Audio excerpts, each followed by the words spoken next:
Hi everyone, Kerry here from the Indigo Blue design team. I'm here to show you a journal page that I'm going to work through in real time. Hopefully I'll give you some inspiration to have a go yourselves.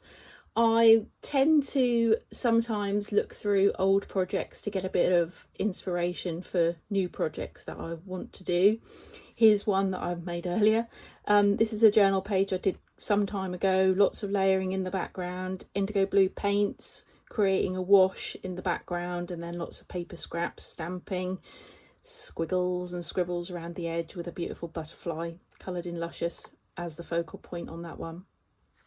Secondly is a similar page with the wash in the background. Again, lots of stamping, some vintage lace, some paper scraps, and the lovely orchid there again painted in with Luscious in the foreground as the focal point. So the stamps I'm going to be using today are the Cheeky Blossom, which is that one there. Hopefully you can see with the glare of my light, and Hibiscus too. So there's lots of different stamps there. You've got a main image, you've got lots of little background stamps that you can use in so many different ways there as well.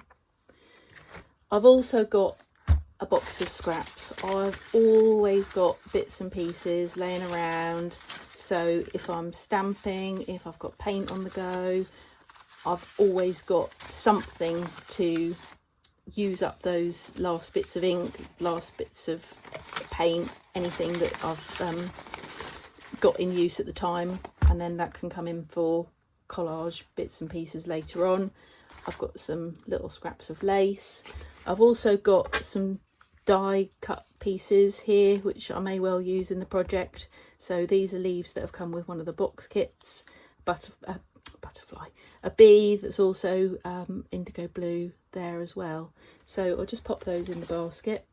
I've already gone ahead and stamped the little flower from the blossom, and if you can see there, I've embossed that with the clear embossing glaze.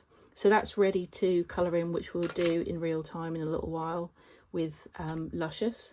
Colour palette we're going to work with in Luscious is going to be Cherry Lips, Parma Violet and Lemon Sherbet.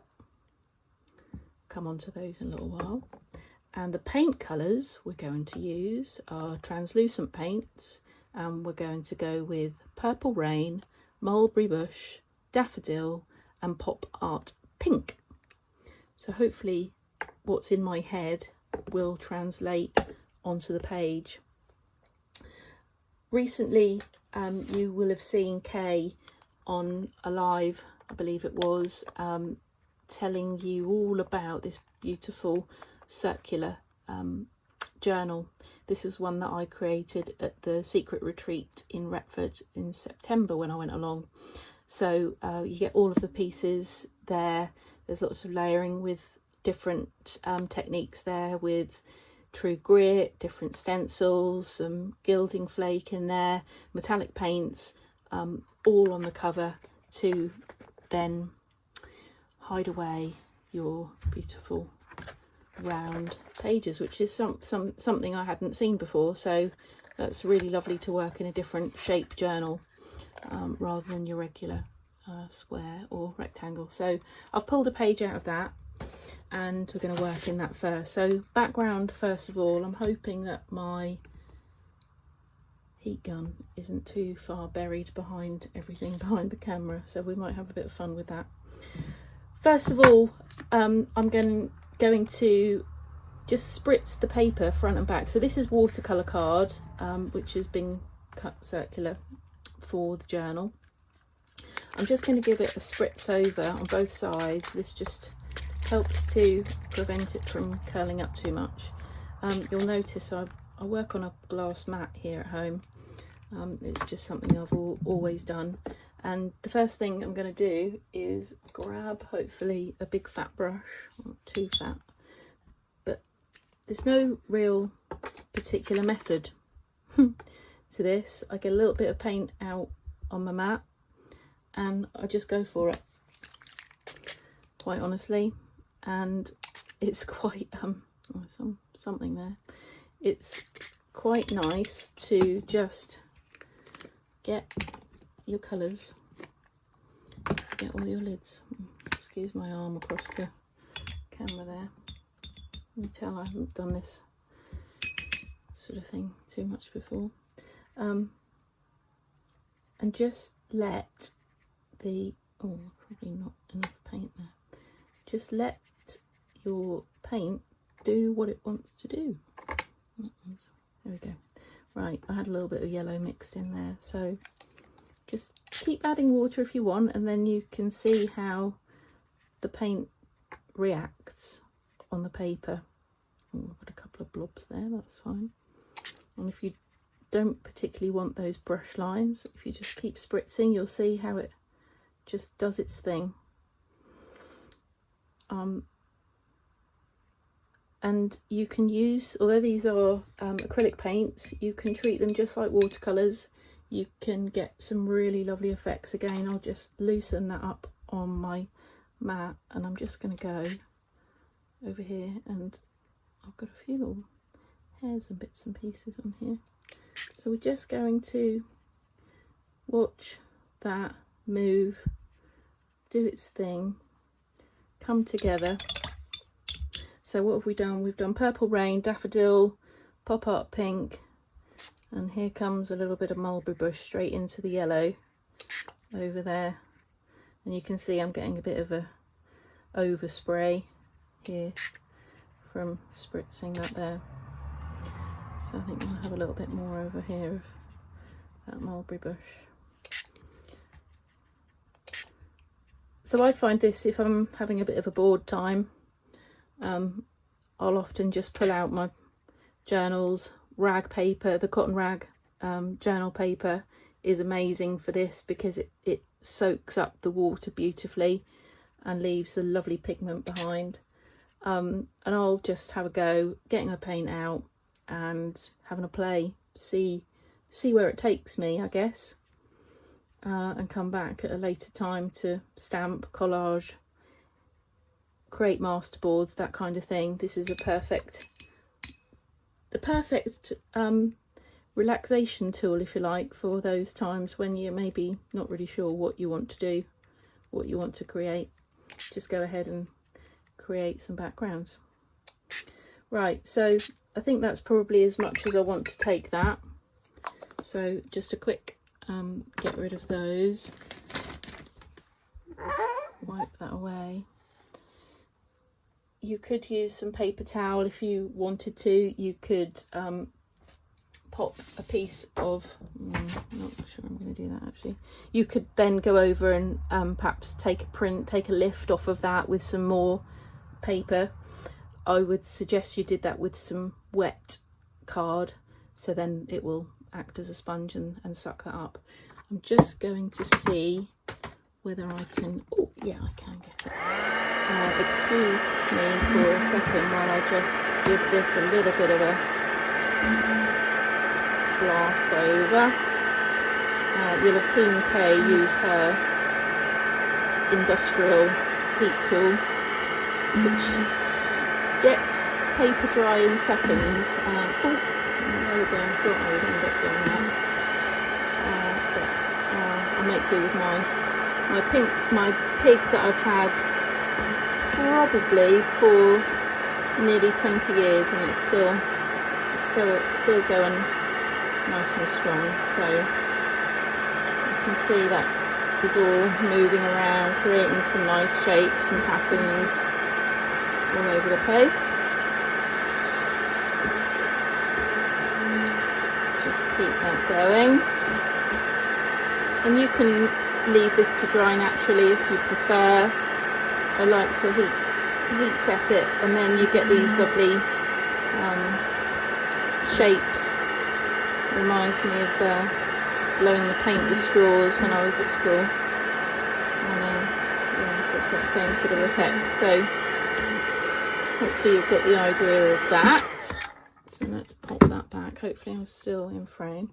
I'm just going to give the board a little bit of a clean up. Okay. So now we want to create a little bit more interest. So again, with our paints, if you haven't discovered cosmetic sponges, then I would highly recommend getting yourself some of these. Any sponge is going to do the job.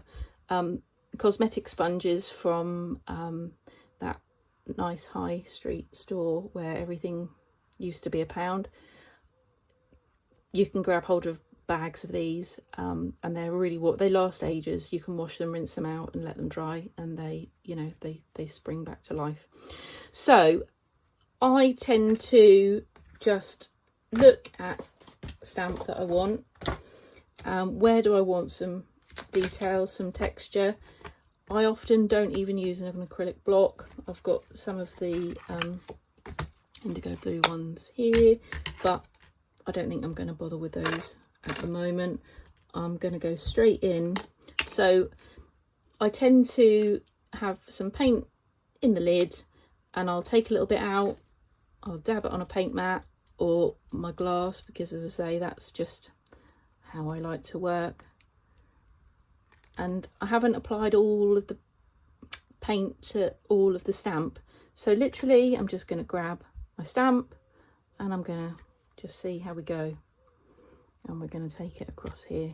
You'll notice on that there that the paper is still damp, so it started to bleed out a little bit, which gives another little feathery texture, some more interest. And that's really what I love about this kind of working, is every time you do it, it's different, and there's no rules. It doesn't matter that it's wonky. I'm left-handed, so I find it quite difficult to do much in a nice and clean and tidy way. And even when I try and get my stamping straight, it doesn't always work, but who cares? That's not what this kind of project is all about.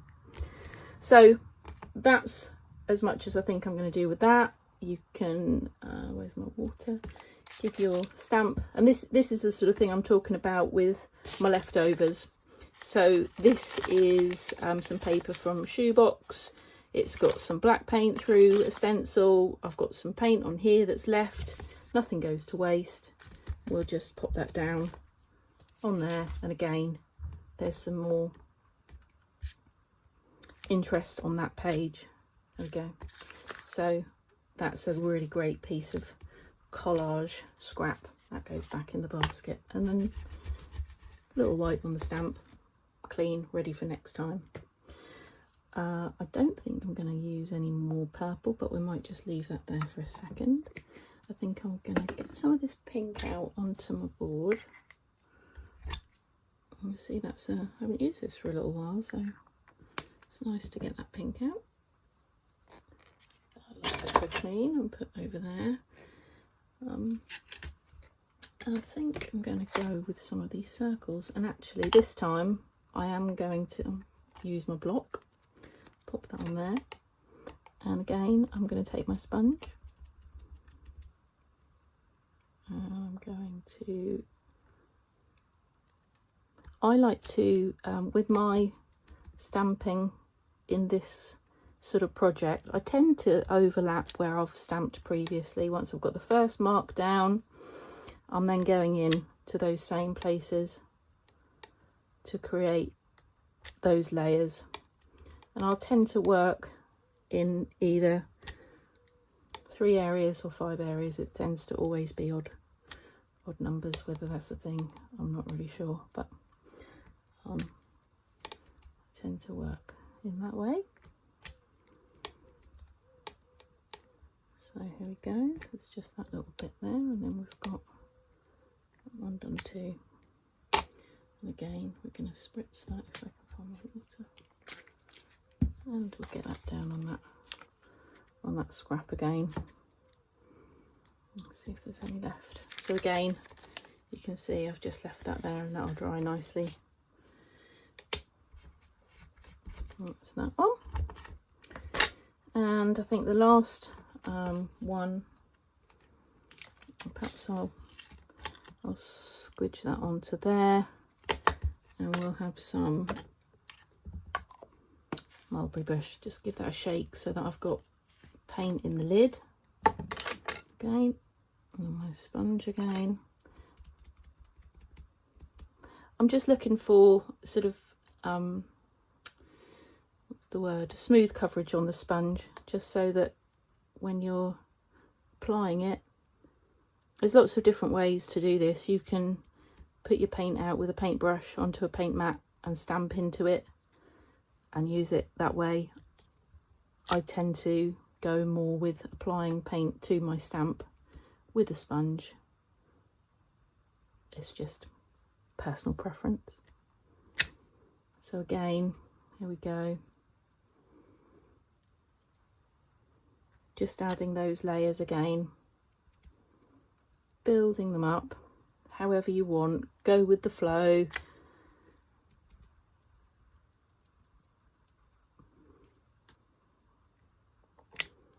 This is also a great project to bring in your collector's edition stamps, because so many of those are little details, just little extra bits and pieces, little marks that appear. You know, you can build up the layers in the background. So I think that's enough for that area. I'll put those to one side to have a wash up. Let's just put the paint away and have a clear up of that paint there. That does feel like a bit of a waste, really. I should have spritzed that and mopped it up with some rice paper or something. Anyway, so we've now got a background to a fashion.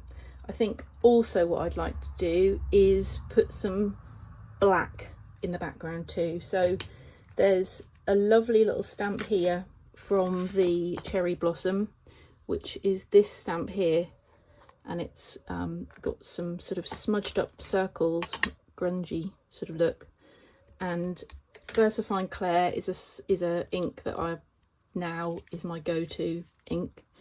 So I'm just going to grab that and again give that some light taps in the usual way. And again, it's about building up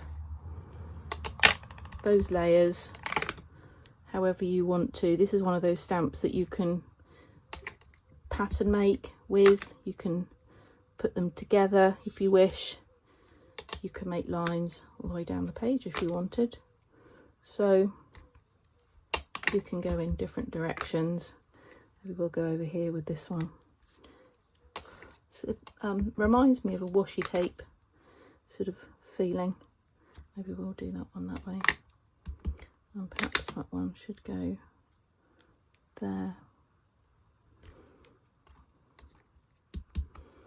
And this one here. A little bit off the page there, perhaps. Just capture that little one. And maybe that one there. So again, maybe some secondary stamping too. So I like to put a little bit of black in. Again, it just sort of creates a bit of depth in the project. So let's just give that a clean up. Okay, I think I'll just give that another little blast with the heat tool. And next job is on to some collage. And I've got a thing about books, and I've got so many books, vintage books with different textures, different types of fonts, so many different books that I will tear up and use for collage. Again, to be able to create interest in a piece. So as I said, in my basket I've got lots of goodies. So for me, this is a happy job of just grabbing some pieces. I think I'm working, as was with the orchid piece, to have a horizontal section and maybe we're going to work over this side. And I just tend to also, maybe actually that might work better there. So I'll perhaps just lay in my focal point and see where I want my pieces to lay. I try not to be too precious about what I'm using, where I'm putting stuff. Oh, there goes something that's just fallen off my shelf. Sorry about that. I've got pieces of school paper that I think that's got some vivid spray on there. So again, we just go through. It's a nice little piece of, again, scraps that I've stolen from my children, I think.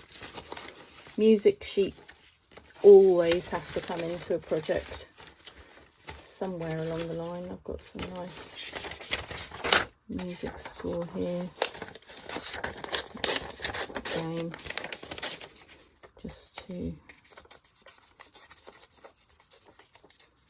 grab perhaps just skinny section. You can use your tear rulers for this if you don't like doing it by hand and prefer a more consistent tear line, but I just, you know, I just like the inconsistent approach, I guess. So you'll notice that I've just gone ahead and put down the collage pieces.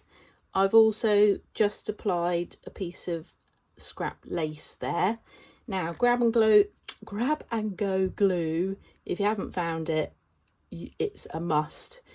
It does exactly what it says on the tin, and it's fantastic for all kinds of collage, as well as using on your MDF, your mount board, all of those things that just need that little bit of extra adhesion, and it works great with fabrics.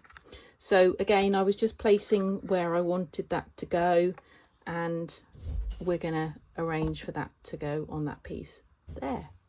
So next job is to colour in our blossom.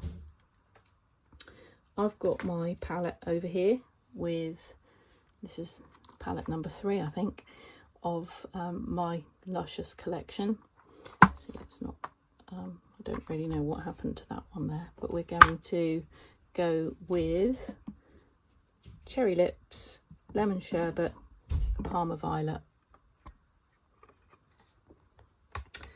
So if you haven't used Luscious before, they are a beautifully coloured pigment powder which can be reconstituted with water and really used as a metallic paint. So we're going to go with my Cherry Lips, Parma Violet, and what was the other one? Lemon Sherbet. So it's getting a damp brush, grabbing some Luscious, and it's not going to matter if you put your brush into a wet brush into your powder. You're looking to get your consistency of double cream there, and you might need to just keep adding a little bit of water just into that palette.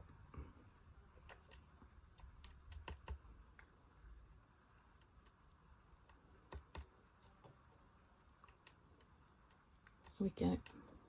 So that's our Cherry Lips topped up a little bit.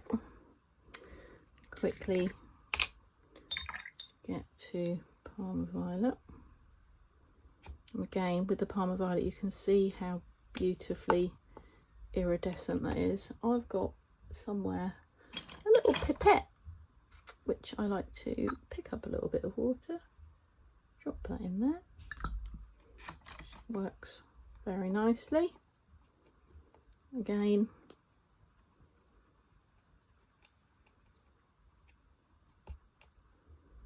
keep that lovely consistency there. Rinse off the brush again. Ooh.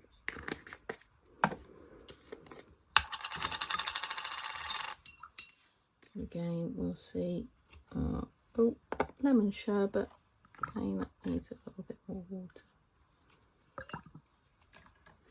You can see how you can get lost in this because I keep forgetting to speak.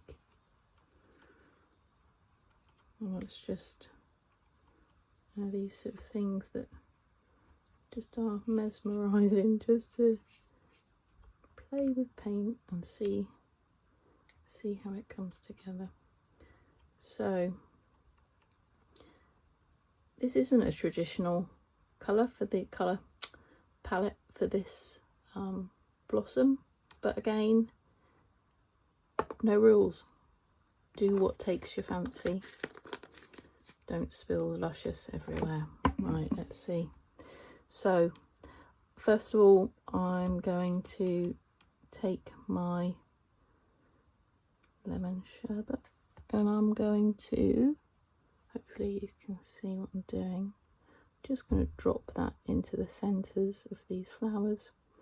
Now, because I've used the embossing powder, I've got a little bit of a resist there, so it's not going to matter. You don't have to use embossing technique, but you will find that the luscious will not have such a nice coverage when you have the end result. So I do like to use the embossing powder just to make it a nicer finish. So I'm now going to just colour in, take my time, and it doesn't matter if they mix in. I'm going to have that in the centre of my flowers. I might need to mix a little bit more up. Again, just keep that going. So I've gone ahead and finished off the painting with luscious. You can see I've not been too precious about the colouring, but look how fantastic those shimmers, shimmery effect gives you. You can be as neat and tidy as you like. That's just not my style. I find it really hard. You can see that my intentions of having a nice straight page have turned out rather wonky because the holes of the page are there. So hey ho, that's again, that just shows my left-handed brain is a bit wonky. Anyway, the effect is still there. So I'm going to just finish off around the edge to give it a little bit more cohesion, I suppose, and bring all that black in together. Just going to go around. You can do any kind of doodles that you like. Try and stay on the page. So mine are usually just some kind of random scribbliness. You can do that however you wish to. You don't have to do this. I just like to give it a little bit of a finishing touch. Some people, when they're doing journal pages and finishing these off, they'll write themselves little notes and, you know, little secrets. But mine just little squiggles just to finish it off, and scribbles and squiggles. There we go, nearly there. So hopefully you like what you've seen and it's given you some inspiration to get your stamps, your paints out, your scraps. Just have a go and see where you end up. All the Indigo Blue products are available from the Indigo Blue website, and hope you can join us all soon for some more inspiration. Thank you.